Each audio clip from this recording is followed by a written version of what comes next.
1 minute, a special needs student was walking down the hall in school. The next, he says he was thrown against the lockers, then to the ground by a police officer. What happened? You're about to see the video for yourself. 2 investigator Dave Savini has the story of a painful lesson. Security cameras are about to capture the beating of this 15-year-old special education student by a police officer. So he was shouting at you and he was swearing at you? Yeah.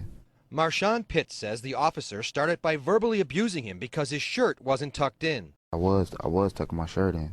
But it's what happens next after the officer puts down his coffee that had Marshawn Pitts worried for his life. It was just like, boom. He says he was blindsided by the officer, thrown into lockers, and struck repeatedly. Where did he hit you?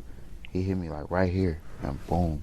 Watch as he gets slammed to the ground, his face smashed into the floor. It still has a bump. Right here. His nose was broken. Were you bleeding? Did you know it was your face? All this was like all on the outside. My mouth was busted. Violent and unnecessary treatment, he says, considering he was attending the Academy for Learning in Dalton for students like him with special education needs. When he was younger, he suffered a brain injury and now has a learning disability. So this school was for students with special needs? And they were supposed to help you and understand your situation? Yeah, but instead I got beaten on by the police.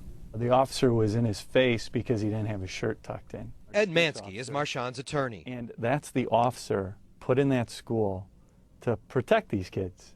And instead of doing that, this officer is literally assaulting this kid. That's a big officer too.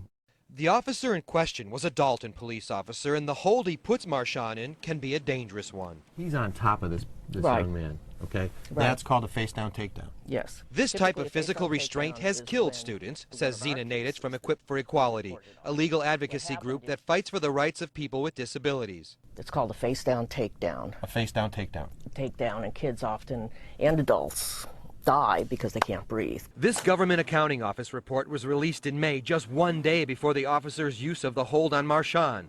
The GAO study found face-down takedowns led to at least 20 deaths nationwide. Currently, 8 states prohibit the use of this hold. Illinois is not one of them. So we don't actually know how common these incidents are, and that's outrageous. I couldn't breathe. Were you begging him to stop? Yeah, I was like, let me up. He's getting a beating, and he's getting a beating on an issue that has nothing to do with danger. It has to do with dress code. No one from the Academy of Learning in Dalton would talk to us about the alleged abuse. The Dalton Police Department and the mayor of Dalton did not return our phone calls. Marshawn Pitts' attorney, Ed Mansky, says he's transferred to another school and is planning to file a lawsuit. The State Board of Education says no one from the school reported the use of forceful restraint to them, Rob. You know, a lot of times when we see video, you hear somebody say, well, you didn't see the whole video, you didn't see the whole story. Has anybody explained why somebody with his shirt untucked would face that kind of beating? No explanation at all, Rob. We're waiting to hear that. We did get the video, but no one's talking about it. All right, well, if somebody decides to talk, I'm sure you'll let us know. Thanks a lot, Dave. Well, if you see something around town that doesn't feel right, you want to expose corruption in your area, perhaps, email Dave and the 2 investigators. Go to cbs2chicago.com. You'll find a link on the bottom right of the homepage.